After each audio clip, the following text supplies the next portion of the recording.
Hello বন্ধুরা, আজ আমি তোমাদের জন্য একটি সহজ পদ্ধতিতে ক্লে পেন্ডেন্ট নিয়ে এসেছি এবং তার সাথে দুটো ইয়াররিং আমি বানিয়ে দিয়েছি খুব সহজভাবে। আর এটি আমার তৈরি নিজস্ব ক্লে। এই ক্লে দিয়ে জুয়েলারি করলে জুয়েলারিটা তুলনামূলক অনেকটাই হালকা হয়, তাই আমি এই ক্লেই ইউজ করি। পরবর্তীকালে আমি এর একটা টিউটোরিয়াল নিয়ে আসবো যাতে তোমরা বুঝতে পারো কিভাবে এই ক্লে আমি বানাই।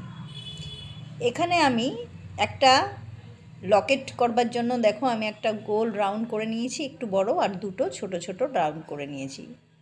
এক রাতের মতো সময় লেগেছে এটা আমার শোকাতে। তারপরে আমি দুটো কানেরগুলোকে আমার কাছে যে পিন আছে সেগুলো দিয়ে আমি অ্যাটাচ করে নিলাম। এরপরে কানের দুটোকে আমি হোয়াইট ফেব্রিক কালার দিয়ে সাদা করে নিলাম।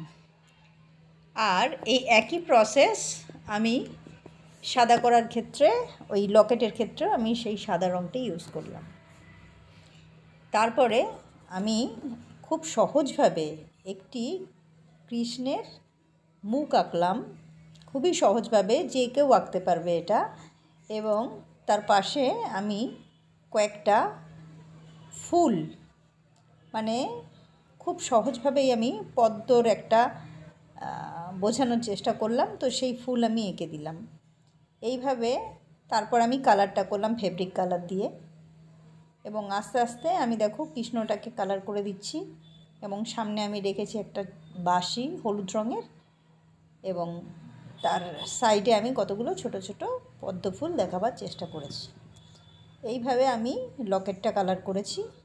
এবং তারপর কানের ক্ষেত্রেও আমি খুব ভাবলাম সিম্পল কিছু আঁকি, তাই আমি ছোট ছোট ফুল এঁকে দিলাম এবং সেটা আমি ডট ডট দিয়ে জল দেখাবার চেষ্টা করলাম। এইভাবে সহজভাবেই আমি তোমাদের জন্য একটা ক্লে পেন্ডেন্ট সাথে ইয়াররিং আমি দেখিয়ে দিলাম। এইভাবে তোমরা চেষ্টা করলে খুব সহজভাবেই পারবে।